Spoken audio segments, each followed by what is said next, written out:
The sun rose over the mist-laden fields of Gaul, painting the morning sky in streaks of crimson and gold. The air was thick with tension.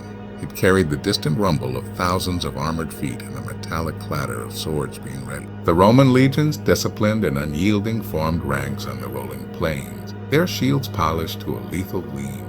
Across the field, a massive horde of barbarian warriors, untamed and furious, assembled like a living storm, their battle cries echoing across the valleys. It was 451 AD. The Western Roman Empire, long weakened by internal strife, economic collapse, and relentless invasions, faced its gravest threat yet.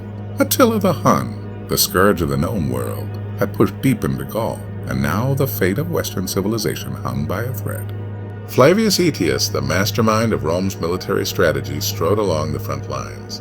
His eyes, sharp and calculating, scanned the horizon. Aetius, known as the last of the Romans, had spent decades mastering both diplomacy and warfare.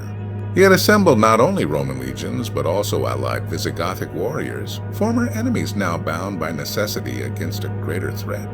"Stand firm, men of Rome," Aetius called, his voice steady but fierce. "Today we fight not for glory, but for the survival of our families, our laws, and the very soul of the empire."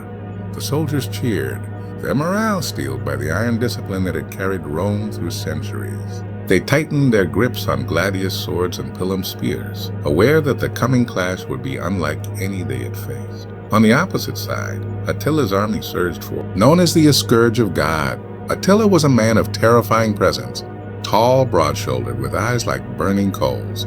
His reputation alone struck fear into the hearts of entire cities. His warriors, mounted on swift horses and wielding curved swords and iron-tipped lances, were a whirlwind of savagery and cunning. Attila raised his hand, and the horde charged. The earth trembled under thousands of pounding hooves. Spears shattered shields. Shouts of victory and agony intertwined in a cacophony that would be remembered for centuries. The clash was cataclysmic.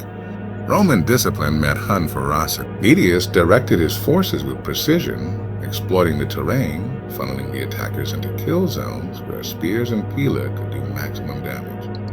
The allied Visigoths held the flanks, absorbing the initial impact of the Hun cavalry. Aetius noticed a gap forming on the enemy's left flank. He shouted an order, and a contingent of heavy cavalry thundered forward, striking Attila's forces with crushing force.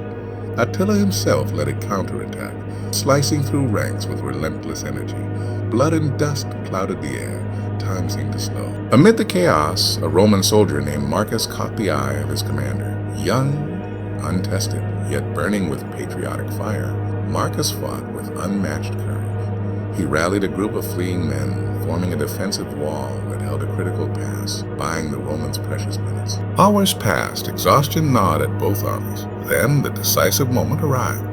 The Visigothic cavalry, led by King Theodoric, flanked Attila's forces. Caught between Roman discipline and barbarian allies, the Huns faltered. Attila, realizing his momentum was broken, ordered a retreat, unprecedented his career of conquest. The plains were littered with the wounded and the fallen. The cost was staggering, yet Western civilization had survived its darkest hour. Rome's strategic genius, allied unity, and unyielding courage had checked a tide that might have swept away the remnants of European civilization. In the aftermath, Aetius walked among the survivors, inspecting the broken shields and weary soldiers.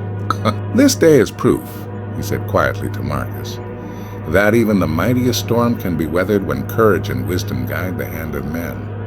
Attila returned to his lands, forever marked by the memory of this defeat. The Western Roman Empire, though weakened, gained a reprieve, a final moment of survival before its eventual decline. This battle, the Battle of the Catalaunian Plains, would echo through the ages as the fight that preserved the foundations of Europe.